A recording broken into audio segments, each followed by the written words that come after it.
Hello and welcome to Scrapping on the Fly.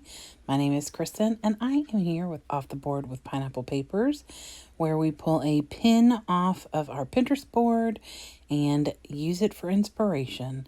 So here is the pin that I have, and I have a big 5x7 picture of my dog in a box. And I wanted to document this. That's why I made it a 5x7, because it's such a fun picture. And so I decided I was going to use my print shop because the background paper that they use on this layout looked very similar to the mixed media pre-made layouts that Vicki Boutin does. So I am using print shop and pull that yellow. And then I already have my title from the print shop alphas and then a bunch of other things. And I think I use everything but one of those stickers that I pulled out. And then I have a bunch of other ephemera and bits and pieces. And then these florals over here I fussy cut. So I have my papers, my embellishments, my picture, and this pin. So let's see how this goes. So I already had a pretty good idea of what I wanted to do. I mean, I was trying to keep it as close to this sketch, this layout as possible, because I thought it was super cute, reasonably simplistic, and kind of toned down. I do want to use like a lot of wordy bits, but I didn't need, the whole page to be covered.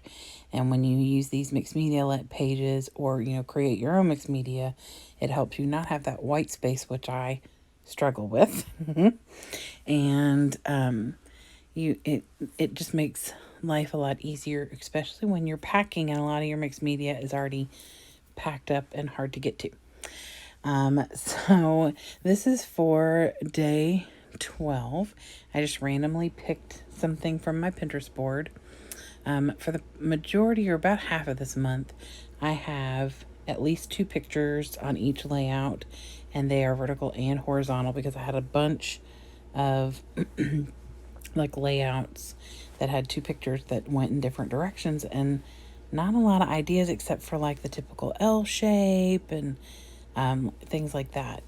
And so I really wanted to try and find some more ways to put my pictures on a layout.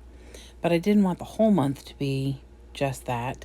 So I randomly picked some other things off of my Pinterest board, as well as some like color schemes or mood boards, anything like that. Stuff that's been there for a while, some random like paint splotches. I got a couple of different ones that I've pulled that I love the way that they've turned out. So I fussy cut from the paper pad the white and black flowers. And I could have colored those, but they have white and black flowers as well. I think they stand out really well. Now, there's more orange on their paper than there is yellow on mine. But I'm okay with that because the flowers are all lined in black. And there's other little this and that. So it's not like they're disappearing into the page or anything. So, and I do put some things on top of it. So my title is Aboxadorable. My son came up with that name and that title and specifically took this picture so that I could use that title on a layout. So we are moving, and so we have random boxes around my house. Now, I don't know how well you can tell from this picture, but my dog is a large dog. He is 90 pounds. He's part boxer, part Labrador, so they are officially called a Boxador. And so when he called him Aboxadorable, he decided that it would be really cute if we had a picture of him in a box. Now, I do have a picture, I think, of him in a box when he's little, but I would have already documented that. So he got a box and tried to get him to get in it, like a bigger one than this. That wasn't happening. My 90-pound boxer Labrador is scared of boxes. Empty ones, doesn't matter, not even built. He won't knock it down to get a cookie. He's hysterical. Like, he feels like he's trapped in a room if there is an empty box sitting in the doorway. Bless his heart. Which is fine. He's like a gentle giant, and I love him, but he's very intimidating looking, which is why he's the perfect dog for me. Because nobody's gonna mess with me if I'm outside with my dog.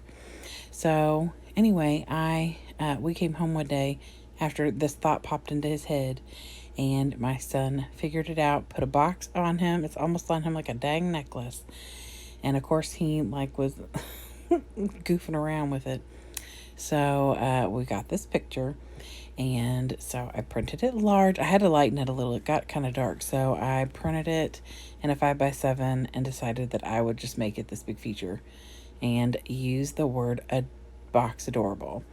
Now my second B is actually an L and a C, and I turn the C around to give me the B, because I've used these alphas quite a bit and there are no B's left, except this one needed 2 B's and I wasn't thinking about that. So I just assumed because there were so many still there, I should not do that. But I made it work. I got plenty of D's because I got plenty of D's and P's, and the P's can be, of course, turned around to be a small or a lowercase d, but that didn't help me with the fact that I needed a B. So this worked out, but I now have no more B's and no other way to make a B. Because these are chipboard, so they're a little harder to work with. Like sometimes you can work with like the foam, and sometimes depending on the way they're laid out, the puffies, but the chipboard are a little hard to use when it comes to certain things. So I have made clusters. I brought in a pop of color for each of the clusters of florals, and then I added wordy bits, and the wordy bits are really fitting. Some of them say things like be your authentic self or something like that. Something about find what makes you happy and do more of that. I can't remember what they all say, but it says everything is fine at the top. And so I just pulled things out of the sticker book and off of my embellishments that fit. On that tag at the top, I will write the date, and then there's a little journaling space in the bottom left corner, and I will write in that area like the whole little story. I'll have to write pretty small, or I may write the rest of the story on the back. I'm not sure, but the rest of the story about how Jameson came up with this title and wanted a picture of his dog in a box. So here is that pin from Pinterest again. And then I'm going to do a close-up of this. Like I said, this is Print Shop. I love how this turned out. I love those. I did matte mine, and hers does not look matted. But I felt like that was going to kind of keep it all together and add a little pop of color since there's so much white on the outside. Now look at that dog, okay? That dog smiled. Bless his heart. So take a picture, it lasts longer. Hello there. See, I thought those were really cute. So I hope you'll go check out the Off the Board with Pineapple Papers playlist, because there's lots of fun inspiration there. And then, of course, go check your Pinterest board and see what kind of inspiration you can find there. Hope you all have a great day. I hope you get a chance today to do something you love with someone you love. And happy scrapping.